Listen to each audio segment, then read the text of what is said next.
ကဲအားလုံးပဲမင်္ဂလာပါဒီတစ်ပတ်မန်ယူနိုက်တက်တင်းတော့ကတော့နော်ဒါခရစ္စတာပေးလေးကိုအိုတိုဖိုကွင်းကြီးမှာလက်ခံကစားသွားမှုရှိတယ်ဆိုတော့ကမန်ယူတို့အတွက်ဒါမဖြစ်မနေဘွဲတဲ့ကအရေးကြီးတယ်နော်ဒါခရစ္စတာပေးလေးကိုလည်းဒါ short တွက်လို့မရဘူးနော်ခရစ္စတာပေးလေးကဒီနှစ်မှာဒါအတင်းကြီးတွေကိုအများကြီးဒုက္ခပေးထားတဲ့အတင်းဆိုတော့ကခရစ္စတာပေးလေးတို့ကဒါမန်ယူနိုက်တက်နဲ့တွေ့တိုင်းမှာနော်အရန်ကိုချေဆွာနေတဲ့အတင်းဖြစ်တယ်နော်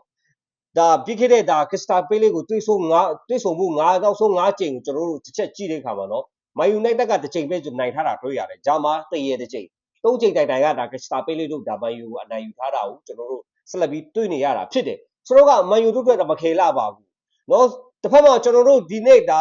နေ့လယ်နာရီမှာကန်ဝါတဲ့ဒါဝူပန်တာနဲ့အက်စတိုဗီလာပွဲကိုကြတော့ဒါအက်စတိုဗီလာတို့ကတော့ရှုံးသွားတယ်နော်ဆိုတော့ကအဲ့ဒီအခွင့်အရေးကိုကျွန်တော်တို့အမြင့်ရယူဖို့အရေးကြီးတယ်နော်မန်ယူနိုက်တက်တို့ဒါပြီးခဲ့တဲ့ဒါအဗာတာနဲ့ပွဲမှာလည်းကျွန်တော်တို့ခက်ခဲနဲ့เนาะအနိုင်3မှတ်ကိုရခဲ့တာဖြစ်တဲ့အတွက်ဒီတစ်ပတ်မှာတော့ကိုရီရဲ့အော်တိုဖိုကွင်းကြီးမှာဒါခရစ္စတာပေးလေးကိုလက်ခံကစားသွားရမှာဆိုတော့မဖြစ်မနေအနိုင်3မှတ်ကလိုအပ်လာပြီ။ဘာဖြစ်လို့လဲဆိုတော့ဒါအက်စတိုဗီလာကိုဒါအက်စတိုဗီလာက90တမှတ်မန်ယူက48မှတ်ဆိုတော့ကအက်စတိုဗီလာကဒီနေ့ရှုံးသွားတဲ့အတွက်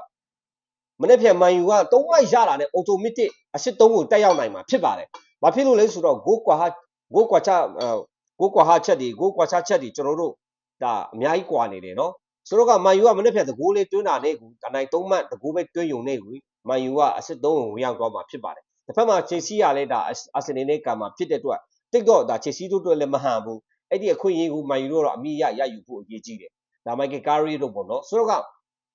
မန်ယူနိုက်တက်တို့မနေ့ပြန်မှာဒါလူစင်းတွေကိုကျွန်တော်တို့ချက်ကြည့်တဲ့အခါမှာနော်ဒါမာတီနက်ကမ္ဘာဖလားပိုင်ရှင်ကြီးမာတီနက်ကတော့ပြန်လာဖို့မတိတ်ချဘူးဒါဆက်လက်တော့ဒိုင်ယာအီဂျူဗီဖြစ်နေတဲ့အတွက်နော်ဒါအရင်စွတ်ပြီးတော့သုံးမှာမဟုတ်ဘူးလို့တော့ပြောထားတယ်နော်ဒါကစားသမားတွေနဲ့အတူတူတော့သူဒါအုပ်ချုပ်ဖို့ခွင့်ကြီးကိုလိုက်လာဖို့ရှိတယ်ကျွန်တော်ဒါပေမဲ့တော့ဒါ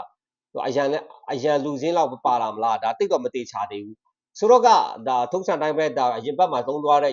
ယူလို့သုံးလာမလားဟက်ဗရန်တို့သုံးလာမလားနော်မကွဲရတော့တေချာတယ်အော်တိုမက်တစ်မကွဲရတော့ပါဘူးပါဆိုတော့တစ်ဖက်မှာဒါတော့ဘေနီးပြပဲလာဘယ်ကောင်ပဲလာဒါတော့တော့အမြဲတမ်းဒါနီးပြတွေမန်ယူမှာရောက်လာတဲ့နီးပြတိုင်းကဒါတော့ကိုကြိုက်ကြတာကျွန်တော်တို့တွေ့ရတယ်ဒါတစ်ဖက်မှာလူရှော့ပါလာမယ်နော်ဒီဘေတောင်ပန်ဒီဘေနောက်ခံဆိုမှာတော့လူရှော့ဟိုဘက်ညာနောက်ခံဆိုမှာကြတော့ဒါ right back မှာကြတော့ဒါတော့ပေါ့ဆိုတော့ကကွင်းလင်မှာအထိုင်တယောက်မှာကြတော့ဒါ defensive နော် central defensive မှာကြတော့တိတ်ချတယ်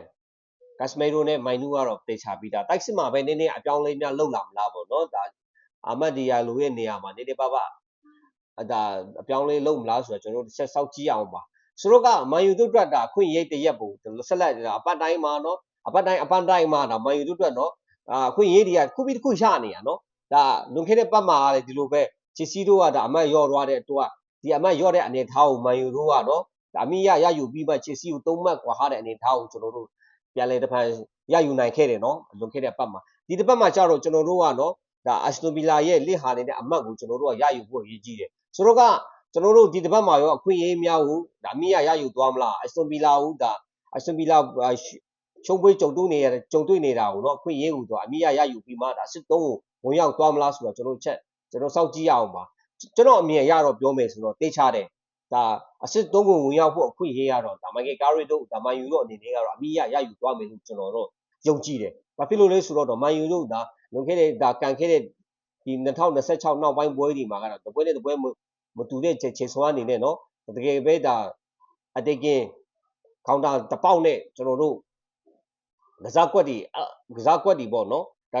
ါအေဗာတန်နဲ့ပွဲမှာလည်းကြည့်ပါလားနော်ထိုဖက်တင်းကဘလောက်ပဲခံစစ်ပဲဆော့တစ်ချက်လောက်ဒါအေဗာတန်တို့အငိုက်မိတာနဲ့မန်ယူတို့ကတိုင်ပဲတက်စစ်နဲ့တကွက်စားလေးနဲ့ဒါ1-0လေးနဲ့နိုင်ခဲ့တာကိုကြည့်မယ်ဆိုရင်တော့မနေ့ဖြန်မှာတိတ်ချတဲ့ဒါခရစ္စတာပေးလေးတို့ကတော့3ပတ်နဲ့ထွက်လာမှာဒီ3ပတ်နဲ့ထွက်လာတဲ့ဒီကစားခံစစ်ကိုကြတော့မန်ယူတို့မထိုးပေါက်နိုင်စရာအကြောင်းမရှိဘူးဆိုတော့မနေ့ဖြန်မန်ယူတို့ကတော့တိတ်ချပေါက်အနိုင်3မှတ်ပါတစ်ဖက်မှာချယ်ဆီတို့ကိုချက်ဆောက်ကြည့်မယ်ချယ်ဆီကြတော့မနေ့ဖြန်အောင်ဖြစ်နေပြီဒါတင်းကိုနေနဲ့မှာနော်ဒါအမေရိကန်စံတော်ချိန်10နာရီခွဲမှာကန်မယ်မန်ယူကြတော့8နာရီဆိုတော့ကမန်ယူတို့ကတော့အော်တိုအစစ်3ကိုဝင်ရောက်သွားမှာဖြစ်တယ်လို့တစ်ဖက်မှာချယ်ဆီကြတော့ဘယ်လိုလာမလဲဆိုတော့ကချယ်ဆီတို့နဲ့ပဲအမှတ်ကိုဆက်လက်ပြီးတော့ကျွန်တော်တို့3မှတ်နေရာနဲ့6မှတ်များကွာဟသွားမလား9မှတ်များကွာဟသွားမလားဆိုတာတို့ကလည်းကျွန်တော်တို့ဒါအာဆင်နယ်နဲ့ချယ်ဆီပွဲကိုလည်းတစ်ချက်စောင့်ကြည့်ရဖို့ကလည်းလိုအပ်ပါတဲ့အကြောင်းကျွန်တော်တို့ဆက်လက်ပြီးခရစ္စတာပေးလိုက်တဲ့ပွဲကိုပြန်တွေ့မယ်အားလုံးပဲဘိုင်